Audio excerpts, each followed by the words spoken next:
delighted in coffee and cookies. They don't just magically appear, they often magically appear from Carol Amick. We would love if you would sign up to make coffee. Jan, did you make coffee today? Where's Jan?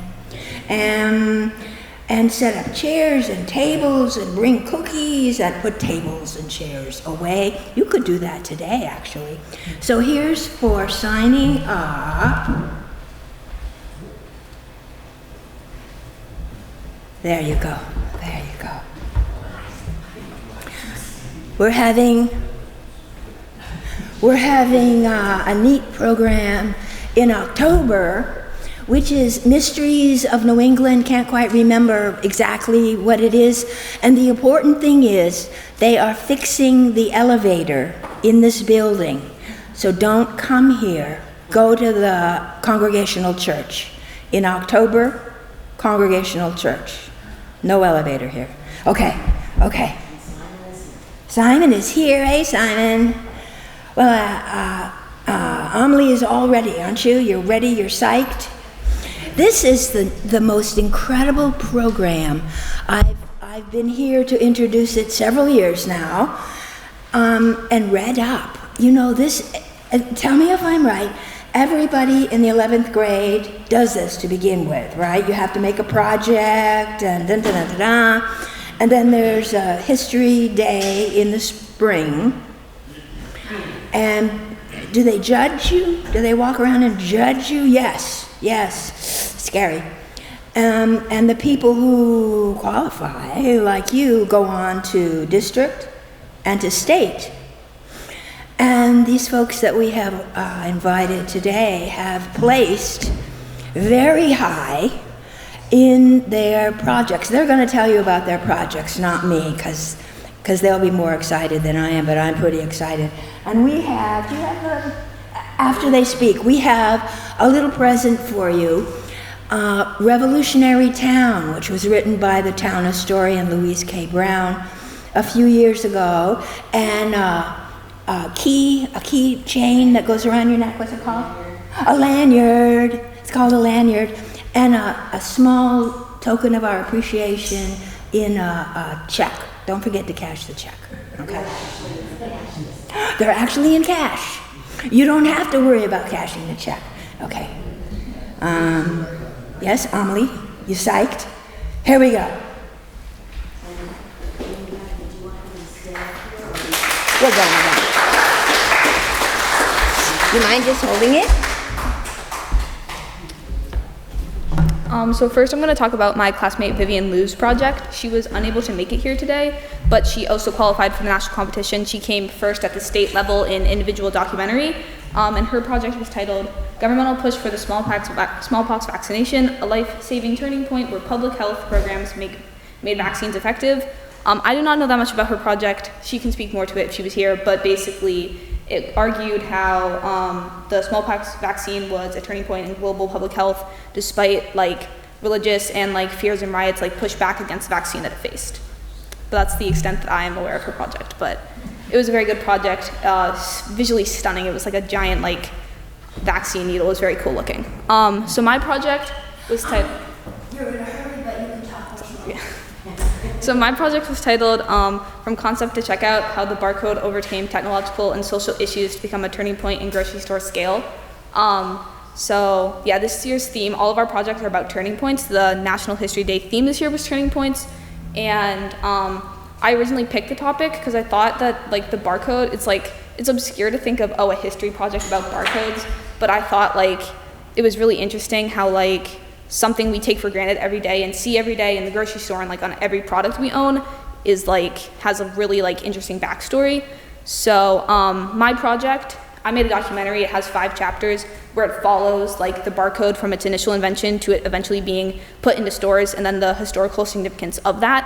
So my project, it argues how the barcode was a turning point in grocery store scale, how big they're able to be. So my project starts with the historical context of supermarkets and just greater society and the economy in the 1950s when the first barcode was invented by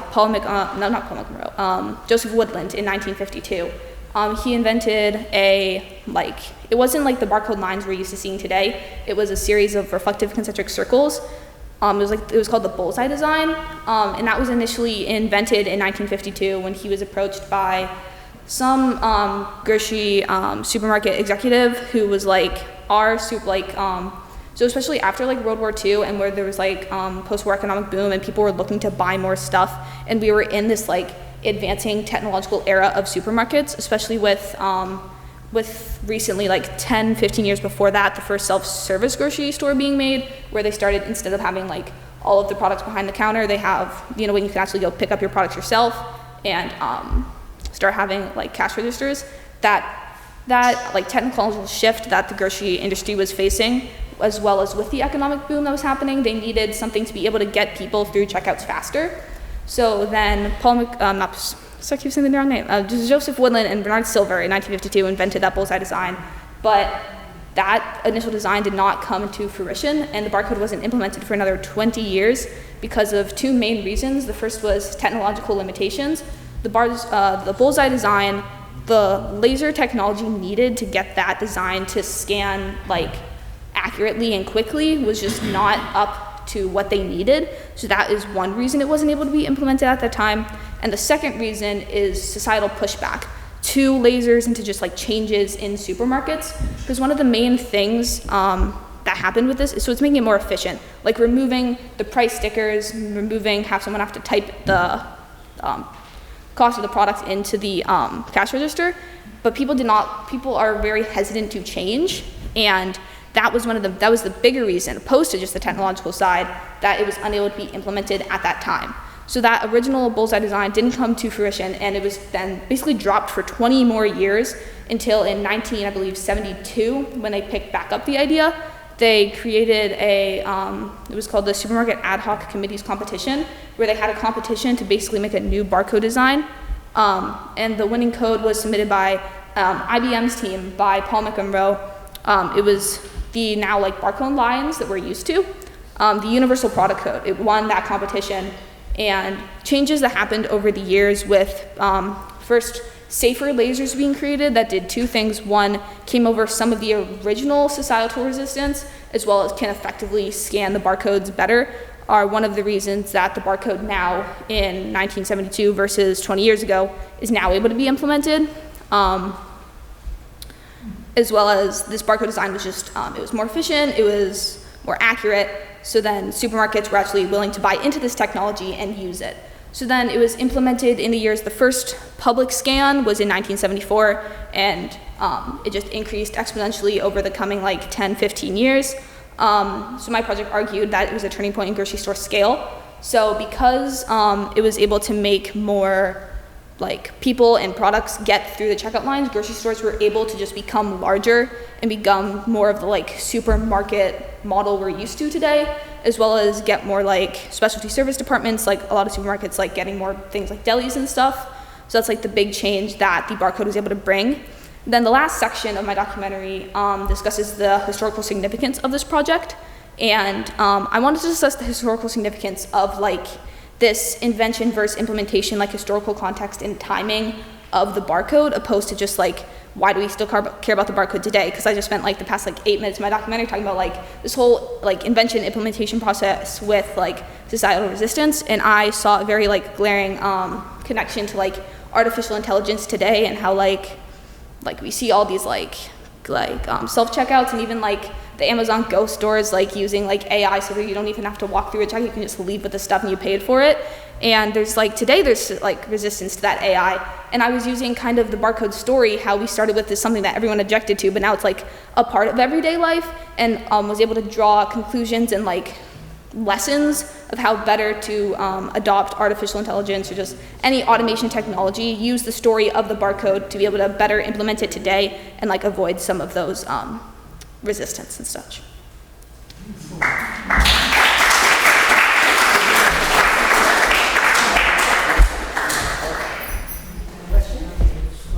I thank you so much. Do you have, oh yes, a question.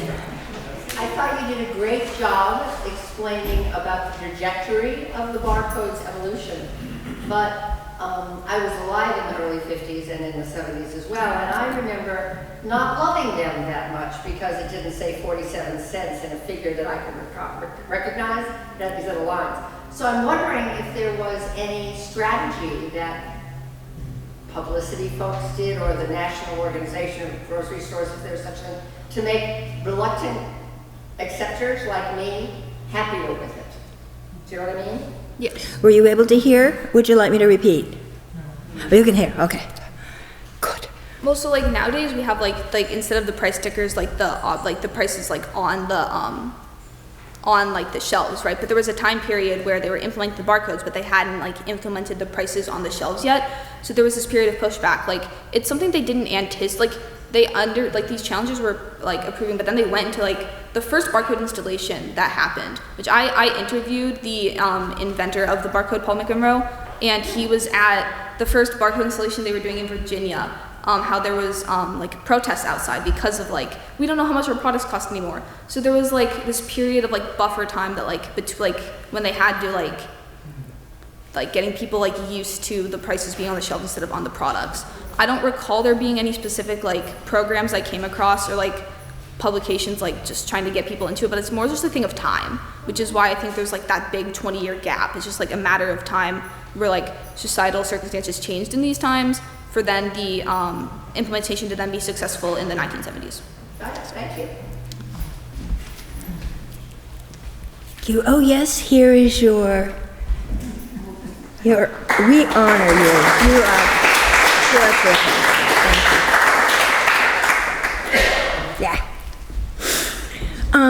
I want to say, I'll just interject here, that in the libraries as well, we had to barcode every book.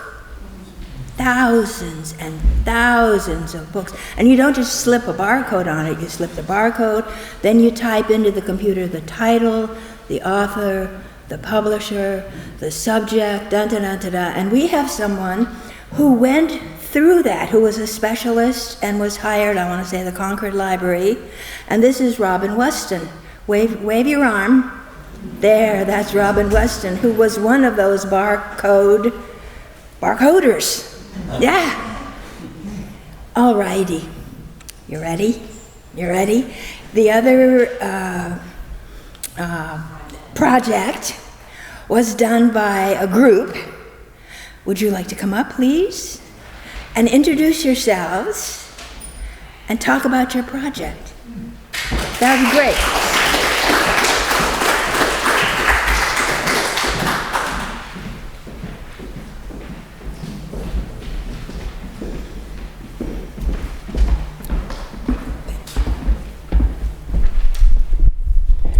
Hi, my name is Shreyas, this is Simon, and this is Thomas, and our project was entitled The 1949 Geneva Conventions, Turning Towards Humanity During War.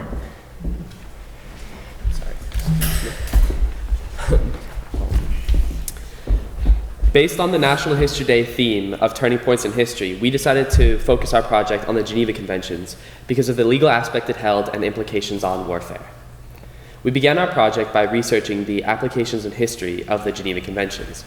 Quick into our research, we decided to focus specifically on the 1949 Geneva Conventions because its establishment and legacy were the most clear to our group.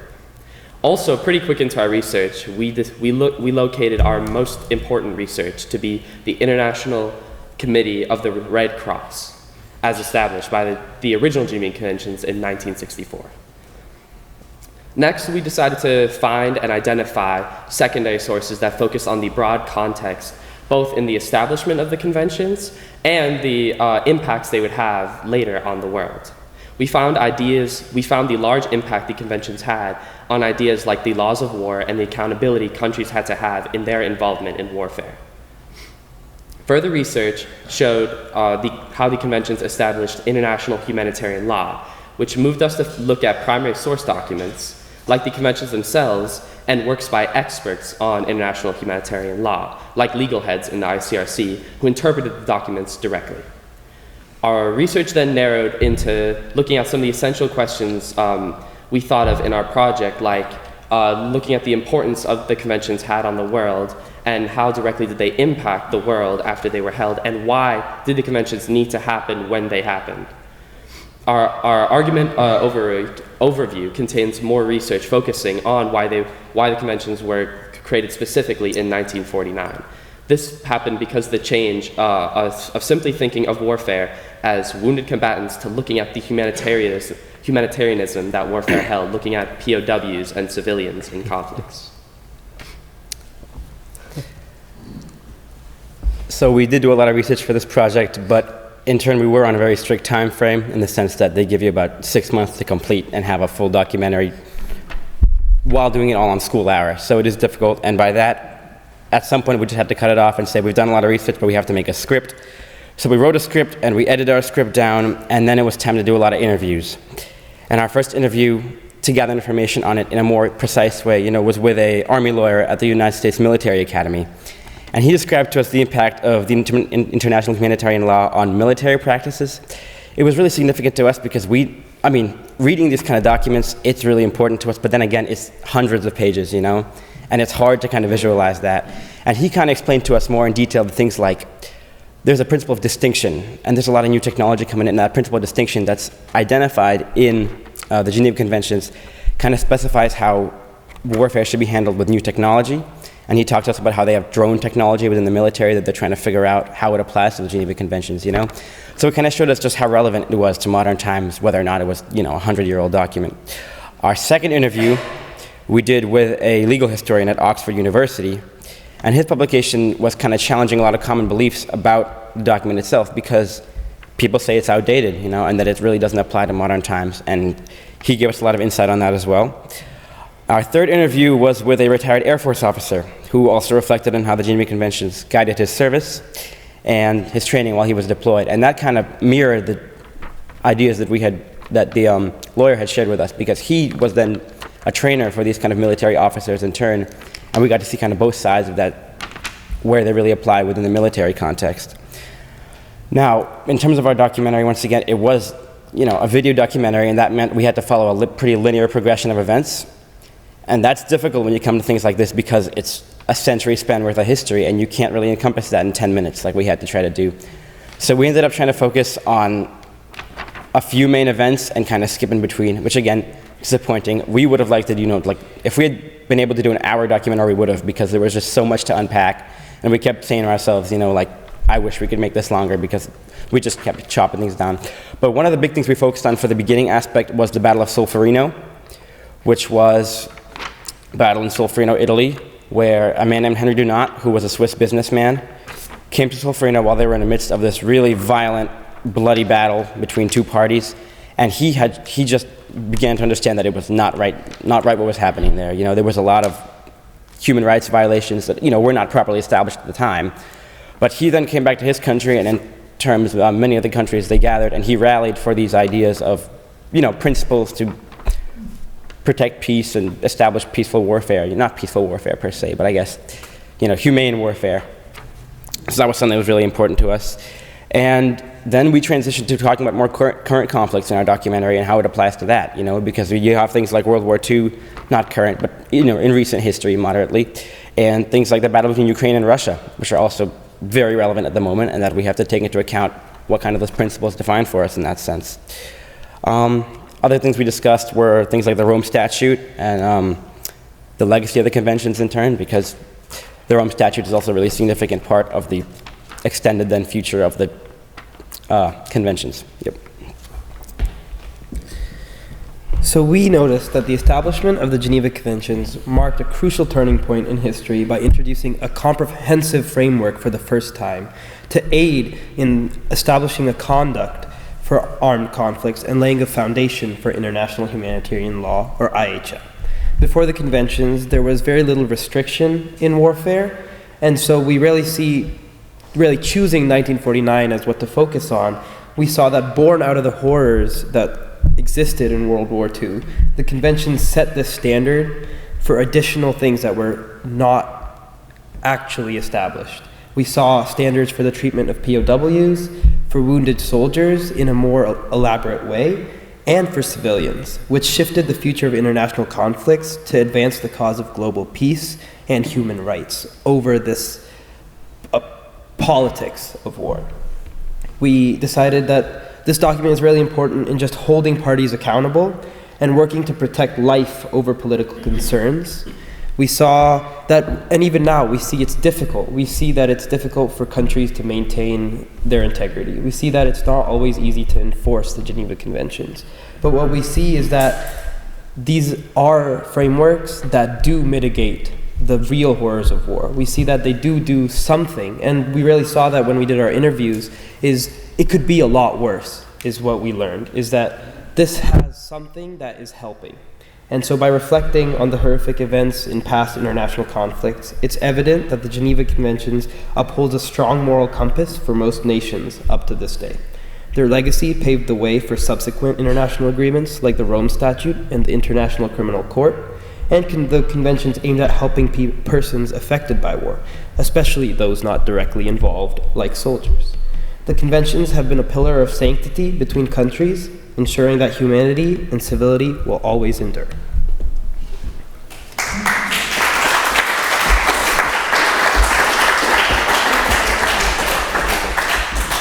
Thank you so much. Here, I'll hold on to this, and this one is yours. This one is Thomas. This is Simon.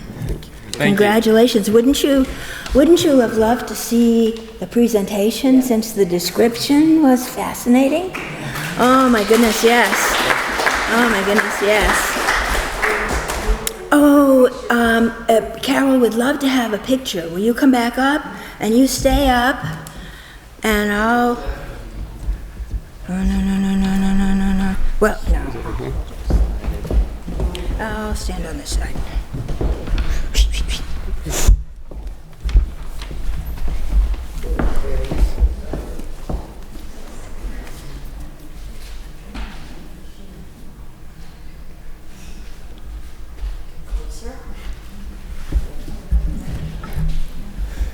Smile.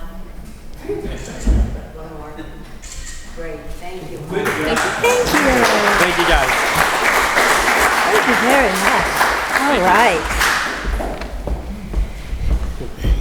Now you can see, you may have homework to do, or if you don't have any homework to do, you might want to go home and frolic. Yes, we won't mind if you leave us now. It's going to be cool, but if you need to leave us now, you may.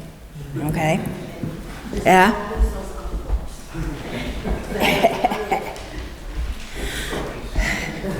Yes, on your way, take some cookies. There you go. Thank you again. Thank you again. Now you can tell that I am not the main event because I don't have the lavalier pinned to me. The real event is Alethea Yates, who will come up.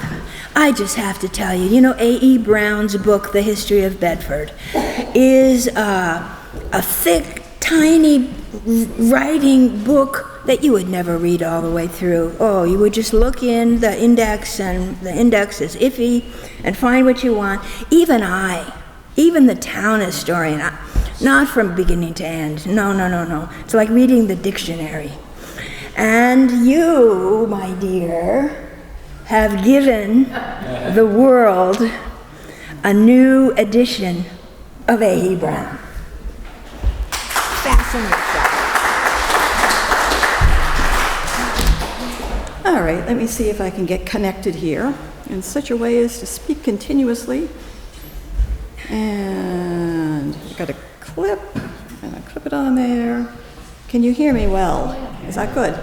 Well, thank you all. Thank you for coming on this beautiful first day of fall. And I want to thank the Historical Society not only for inviting me to speak today, but for being willing to publish and sell the book. It's much more fun to write a book if you don't have to worry about the money aspects of it or getting it sold into people's hands. So I appreciate all that. So, Abram Brown's Love Letter to Bedford. Well, let's begin with who he was, and then I'll tell you about the letter itself, the book. and then what I did to make this new version. Now, Abram Brown was a native of Bedford. He was born here in 1849. The house he grew up in is still here. It's at the corner of the four-way, Page, Pine Hill, and Springs Road. His father was a butcher, and here he was in this little town in the middle of nowhere. And this is the kind of thing that might inspire a young man to seek his fortune somewhere else. He did not get to go to college. He went through the Bedford schools as far as he could go for free. And after that, further education was going to cost money, which his family did not have. Now, a relative offered to pay for his further schooling so that he could prepare for college and then go. He definitely was college material. He was very intelligent. But his father turned down this offer, saying that Abram was subject to headaches. Well, that sounds a little flimsy. Maybe his father just wanted him to stay at home and help with the family business. Maybe there were other reasons. We really don't know. But as it was, by the age of 16, he was done with school and he was out working. Well, he loved Bedford. And why? Well, was in his own heart. But we know that it's true because he just could not do enough for this town. Here are a few of the things he accomplished in his life, and he lived only till the age of 60. He joined the school committee when he was only 23 years old and served for many years. He was a school teacher by then. He served as a state representative, collector of taxes for many years, town clerk, clerk of the Bedford Free Public Library Corporation, secretary of the Historical Society and a frequent speaker, superintendent of the Shawsheen Cemetery, clerk of the Congregational Church. He also landed that role in his 20s. I think he went on to become the Sunday school superintendent as well. He became the editor and presumably the founder of a newspaper called the Bedford Bulletin. He wrote Bedford News for a number of other publications. Those are just the highlights. I could give a very long speech about other things that he accomplished for our little town. He loved Bedford. Well, this all seems to have begun pretty young. As I say, he was done with school by the age of 16, and he was working in a store in Burlington as a store clerk. Started out pretty humbly. Now, after he died in 1909, the Reverend George F. Piper wrote a memoir of Abram Brown's life and published it in the New England Historical and Genealogical Register. And he tells the story in his own words. I'll read it to you. So keep in mind, Abram's 16 and he's working as a store clerk. And Piper says, a few months after he entered the Burlington store, an item appeared in the Lowell Weekly Journal to the effect that the town of Bedford had neither minister, doctor, nor lawyer, that its schools were all taught by women, and that it was a one-horse town at the best. His anger was kindled by this scandalous statement, and he appealed to one and another of Bedford's citizens to refute it, but without success. Finally, on hearing the intimation that he had better refute it himself, he did it so effectively in a communication to the offending newspaper that its publisher recognized in him the correspondent for Bedford he was looking for and offered him the position. He hired him to write Bedford news for the Lowell Weekly Journal, and he did that for many years. So that's the man he was. He was a big defender of Bedford. He wanted everybody to know everything good that ever happened in Bedford or ever would. So he started in writing and did more and more of that. So eventually, in 1891, he came out with what I'm calling his love letter to Bedford. That was his History of Bedford. Its official title is very long. It's The History of Bedford, Middlesex County, Massachusetts, with an account of this and this and this and this and this. I shortened it, The History of Bedford. But he was probably inspired. All the local towns have a history that was written in the late 1800s. It was the thing, particularly after the anniversary of the Revolution in 1875. People were really keen on their local history. So everybody was writing the history of their town, and it all started with Lemuel Shattuck's History of Concord, which came out as early as 1835. And this kind of set the tone for what you would write in a publication like this, in your town history. So everybody pretty much followed that model. I think it's interesting that Shattuck himself was not a native of Concord. He was from away. but he was inspired to write that history. So by 1883, Henry Allen Hazen wrote his History of Billerica. So I'm sure by that time, Abram Brown was saying to himself, if he hadn't said it before, we have got to have a history of Bedford. Somebody has got to write a history of Bedford. Well, he was the obvious choice. He'd been writing all these newspaper articles about the time, but he was also keen on researching Bedford and local history. He interviewed all the old people, he toured all the older houses, he found just everything he could find to know or say about Bedford, including word-of-mouth legends, and he wanted to put it all together. And in fact, he already had done some of that. He was invited to write the history of Bedford for a big book, a 2-volume book on the history of Middlesex County. But there was one problem to putting together a history of Bedford, and that was who was going to pay for it. Because publishing was an expensive proposition at the time. You had to get your pages typeset, and getting photographs in there was a complication, expensive. And he was not a wealthy man, he was scribbling and serving the town for a living, and he tried to get the town to pay for it. Apparently some other towns did pay to have their town history written, but Bedford just wasn't going to do it, and finally he said, that's it, I'm going to do it myself. And he did, not knowing if he would even break even on the publication. We understand that one of his friends contributed the paper, but everything else he had to pay for himself. But the result is this treasure. It's our most comprehensive set of information about the early history of Bedford, and we refer to it all the time. But it is really hard for today's people to read. Well, for one thing, the text is very tightly packed together. But also, he assumed a lot of knowledge that people no longer have. A lot of it just needed explaining. And so I decided to create this annotated version. Now, in the publicity, Carol Amick promised that I would tell you why I did it. Well, they say it takes all kinds, and I guess I'm just one of them. This is the kind of thing I just can't leave alone. I like fixing up old books. I have a lot of experience with desktop publishing. I've done a lot of that on the job and elsewhere. I'm also very handy with Photoshop for fixing up photos and putting them in. So it was easy to do in that sense, but the specifics took a while. And before I go further, I want to acknowledge several people. One is sitting right in front of me, my dear husband Lee, who's going to run the slides for you. It makes it all possible for me to run around and do history stuff. Also, Sharon McDonald gave me much inspiration, encouragement. She read the draft and commented on it, helped me get through the dry spells when it was a little hard to keep going with it. And also Don Corey, whose help was really invaluable. He was able to review parts of it that I never would have understood for myself. He is, amongst other things, probably the only living person who can read the old version and understand it, because he did years of research on Bedford's history.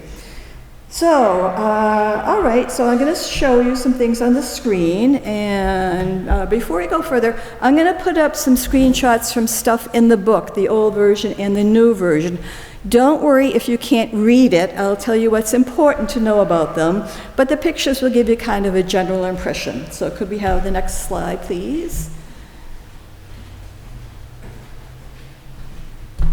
And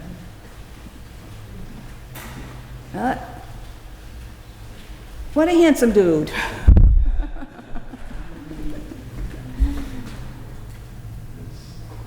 I'll try this.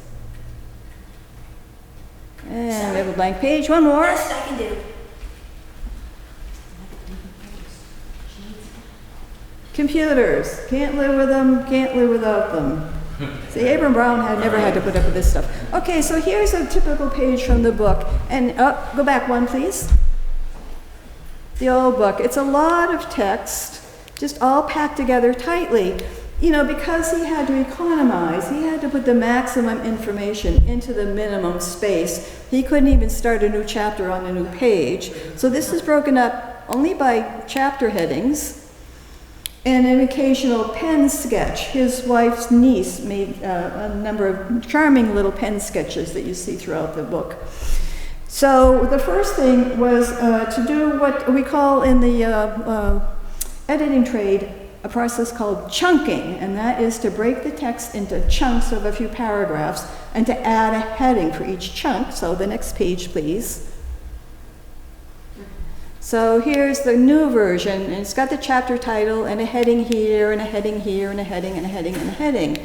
And it helps to guide you through the book. You see where you are and where you're going. So that was the first thing I did just for myself. I say, well, what is he talking about here? Okay, I'll call it whatever I use for the heading. So once I got through that, then I saw another thing that needed doing. Abram Brown tells you in his introduction that the first 20 chapters of his book were what he wrote for the history of Middlesex County, and it's all flows, it's a unit, it flows well together. But the next 15 chapters were separate pages that he'd written at different times for different purposes. And once I did all this chunking, I saw there was a lot of overlap between the two sets of information. So I merged it all together, put all the church information in one spot, all the military information in one spot, and eliminated some of the duplication. And on to the main task, which is annotating it, explaining things, pardon me for a moment, doing the research. And this was the really entertaining part for me, just trying to figure out some of these things that don't make sense anymore. Like, for example, he was doing a little biography of Dr. Hayden, who ran the Bedford Springs Resort and Pharmaceutical Factory. And he says that Dr. Hayden was born in Salem, Mass. in 1820 in a house on the opposite corner to the one in which White was murdered by the Knapps and Crowninshield. Remember when White was murdered by the Knapps and Crowninshield? Well, no, neither did I. I had to look it up. Actually, this happened in 1830, and apparently Abram figured in 1890 people still remember that. Maybe they were, or maybe that's what you said about Salem. Oh, they had that murder, didn't they? But I didn't know that, so I put in a footnote. And in my annotating, what I did to put in my own comments was to do a lot of footnotes, over 200 footnotes, and also put a lot of comments right in the text where it would fit. And the way you can tell what I put in is it's all in italics. You see anything in italics, I put it in. If there's anything that turns out to be incorrect, that was me, not Abram Brown. But other things that needed explaining, in a section talking about bridges, he says, the Hills Bridge episode in which Billerica's first and perhaps only mob is seen caused this town not a little anxiety. A mob in Billerica about a bridge? What was going on there? So in Hazen's History of Billerica, he said that the Hill Bridge over the Concord River was falling into disrepair and it needed to be replaced. Well, whoever decides such things decided that the new bridge would go in a different spot, which was going to reroute traffic away from the center of Billerica. And that was not good news for the business people and others. This so displeased the residents that after the new bridge's first abutment was put up, some of the residents attacked and demolished it. Those rowdy Billerica people. That's what that was all about. But so many things, oftentimes talking about somebody's military service. Abram Brown will say, he fought in the battle of such and such. Well, there were a lot of battles, even before the Revolution. You maybe remember the French and Indian War. Well, actually, there were 4 French and Indian Wars. There was King Philip's War. There were a whole bunch of other skirmishes. And Abram Brown doesn't tell you, which war was that, where was that, when was that. So I had to put in all that kind of information. And just, there were so many things that needed explanation. And the hardest part was the chapter on homesteads. He talks about the old houses in town and who built them and so on and so forth. But for each house, he doesn't tell you the address. He identifies it by the name of the person who lived there at the time. Now, this was one of those separate papers. It was probably one he gave before the Historical Society, and the people in the audience would have known, so-and-so's house, oh, that's one over there. Well, Do I remember where everybody was living in 1891? Well, I was kind of young then. And you know, it would have taken me another 10 years if I'd had to figure it out for myself. But bless Don Corey, he read that chapter for me and told me where to find these. And also the chapter on roads. He'll say, 1794, they built a road from so-and-so's house to so-and-so's homestead. Well, there again, I didn't know. So there was a lot of explaining to do, and that's what took up the bulk of the time. And then there were photos. He had photos in his book. He came out with a second edition right away called the Memorial Edition. He or somebody had a bright idea that the book would sell better if people could find their own photo in there. So he invited people to submit their photos. And of course, it was all older and better off people who could afford to be photographed in the 1890s or 1880s, it would have been. But that pretty much guaranteed if your photo was in there, you were going to buy a copy and probably several for all your offspring. But there are all these photos, but back then they had to be printed on separate pages from the text.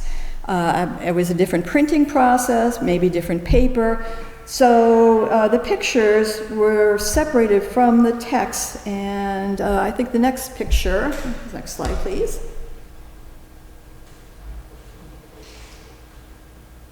How about those Red Sox? Aren't they something? Computers. There we are. Here's a page, all these photographs. These were ministers of the Congregational Church. And it's lovely, and for each one there's a little capsule biography. But due to the wonders of desktop publishing, I was able to integrate them with the text. So if we go to the next page, you'll see that with each man's little capsule biography, there's his picture right there, and it means more when you can say, oh, this is the guy who, and so on and so forth. And then the next thing was a map. He put in a map, next slide please, that had, again, a lot of information packed in together. I know you can't see this very well, but it's got numbers for the homesteads that he mentions, and there's a chart that goes with that. But there are all the roads in there, the roads that existed at the time, but there are no road names. So if you're not entirely familiar with the map of Bedford, you might not know that, oh, that over there is Davis Road, and this was Old Billerica Road, and so forth. So I was able to separate the map into 3 maps, and we can have the next slide, please. So this one is just the land grants in Billerica, the land that had been in Billerica.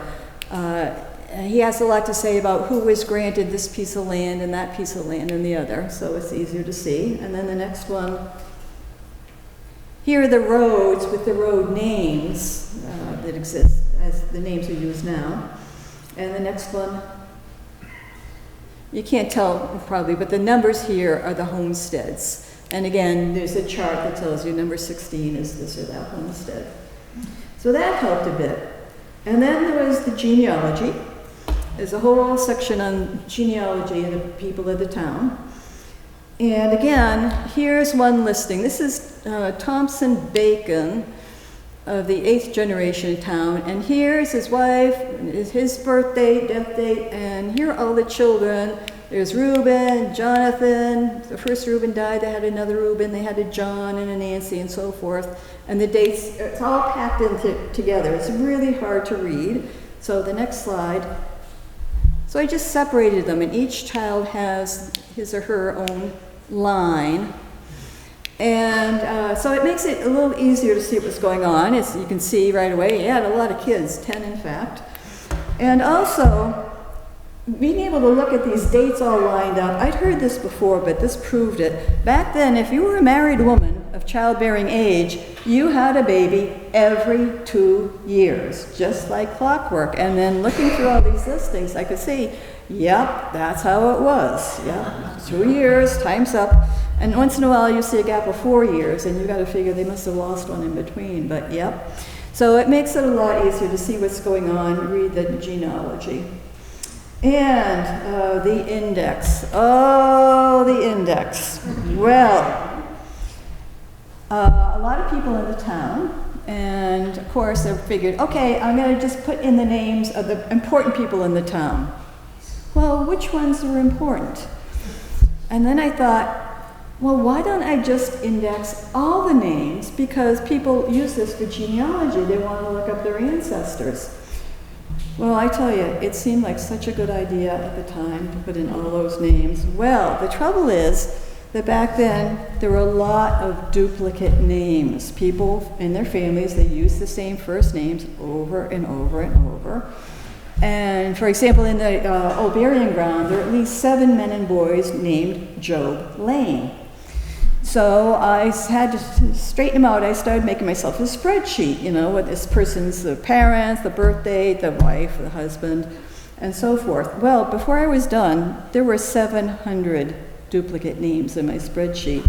So that made the indexing, that added a whole extra year to this project. During which time, if my hair's a little thin now, it was because I was pulling it out, and you know, Sharon McDonald was talking me down. Yes, you can do it, you can do it. But the index did get done. And then Don Corey made another excellent suggestion. He said, you should put in a chapter on what happened between when this book came out, 1891, and the start of World War I. He said, we have history written about the World War I and from then on, but there's this period nobody's ever going to write about it. So I said, okay, you know, this is in the early stages. Well, I was still enthusiastic. I said, yes, I'll do that. And I got most of the information out of the annual town reports. And you would think that back then, nothing was going on except for, you know, a house fire or maybe the train went off the tracks or something. But it turned out that actually the town did a whole lot of things to modernize. You would be surprised. The streetcars came in, this town started putting in street lighting. Of course, the big thing was the Union School, which he did right about 1891. Instead of having these little quarter schools around town, these miserable little one-room schoolhouses, the town put in a modern, big facility, educational, and a whole lot of other things. The town water system, the public water supply, that was a huge undertaking. That was Bedford's big dig. So that was actually kind of interesting to write that. And to finish it off, I mentioned that memoir that Reverend Piper wrote after Abram Brown died, and I saw that and I said, whoa, this is wonderful, and the light bulb went on over my head. Well, this isn't copyrighted anymore, I can just put it in there. So I did do that. So that's basically how I got it done. It took 3 to 4 years. I took summers off, because summer is garden season, you gotta have a garden. So I'll tell you about a few of the things I learned along the way. I think we have one more slide here, Lee. This is my favorite picture in the book. This is Albert Bacon and his wife Susan. And Abram Brown says that the two of them constitute in 1891, just before the book came out, most venerable and honored couple of the town, aged 89 and 85 years respectively. The 66th anniversary of their marriage was appropriately celebrated by the town on June 2nd, 1891. And I think this was at the celebration. And I love this photo because, of course, back then in photos you didn't smile, but these two, they're actually almost smiling. They're looking happy, yes. I just love that picture. She's wearing a big corsage, so that's what, and he's got a boutonniere, which makes me think this was at the celebration. I just love that one. And then some other things I came across along the way. Nathaniel Brown, of course there were a lot of them, but the one who carried the Bedford flag to the Battle of Concord. He was a married man, and at the time he and his wife were expecting their first child, who was born that fall in due course. And then 2 years later they had another baby, and 2 years later they had a third baby, and then they really buckled down to the work. They then had twin boys, followed by twin boys, followed by, for a change of pace, boy and girl twins. And then they stopped. That was it.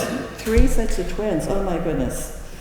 Oh, and the McGoverns, Terence and John McGovern, came over from Ireland, and they both settled on the Samuel Hartwell farm. We don't know how they were related, but they must have been either brothers or cousins. Each one got married, very close in time to each other, and each one had 6 children. Each one had a daughter named Mary, a son named John, a son named James, a daughter named Annie, and a son named Frank. Now, the interesting thing is, for each of these pairs. Terrence had the first one. John copied the name. Was this rivalry? You've got a daughter, Mary? All right, I've got a new daughter. She's going to be Mary too. And think of the confusion. They were both, families were near each other. The children are very close in age. They're going to school together. How do you distinguish them? And what was behind that rivalry? We will never know. So at this point, I'll stop. Before I finish, I'll take some questions if you have any, and then I'll stop and wrap it up. Do we have any questions? Carol? One of the most fascinating things that I have learned over the years, and I hope it's right, hopefully you can confirm it, was that the Weber that had the big mansion on the Great Road that is no longer here, that started the Payne Weber financial business, apparently the mansion was torn down because it was required in his will. I don't know whether that was ever mentioned in the early book or where I heard that, but the mansion, it was raised after he died. Was there anything in the book, or did you learn anything in doing the research about that? I'll repeat that. Carol says that the Mr. Weber who founded the Payne Weber firm, I can never remember which Weber he is, that his will specified that his mansion had to be raised. And did I ever come across any information about that? Actually, no, it's not in this book. I think I had heard that story before, but I don't remember where. Yes. Another book to write. Oh, please. Yeah, that's what everybody asks. What's your next book going to be? No more books. Until I'm retired. So, any other questions? Yes? Well, you had mentioned that you brought the history up to World War I, and I'm wondering, and you referred to the fact that there's a lot now written since that time through the rest of the 20th century, but do you know anyone who might pull, you just said, not you, but do you know anyone who might pull all of that together? Well, asked me who might pull together the 20th century history. I remember Meredith McCullough saying some years ago, and I forget what context, that we really need a history of the 20th century. Well, not me, but we have, various things written about the 20th century, but we don't have a comprehensive history of the town. So, yes, maybe I'll inspire somebody else to do that. Yes, writing these things is good. Any other questions? Yes? I missed it. How many years did it take you to do this? 3 or 4 with summers off. Yeah. Yes. So, all right. Well, I will conclude with one more picture. So this, I know you can't see this very well. This is the gravestone in Shawsheen Cemetery of Abram Brown and his wife, Sarah.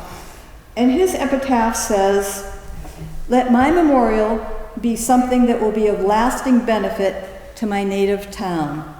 Well, this book is it. This is of lasting benefit to his native town. And I'm glad I was able to make it so that people today can use it more easily. And I hope people really will read a lot of it and learn more about the early history of Bedford. Thank you very much. Oh, Carol? Another question? Yes. More recently, one of the town historians was Louise K. Brown, the mother of still living, well now deceased, Nat Brown and Richard Brown. Their Nat and Richard Brown's kids are still alive and living in Bedford, and they own New England Nurseries. Was there any connection between Abraham English Brown and Louise K. Brown? I mean, were they related? The question is, was Abram English Brown related to Louise K. Brown, who was the town's first town historian? I don't believe so. I've never seen anything that would suggest that they were related. It's just coincidence. Yeah. Thank you. Anything else? Well, thank you very much.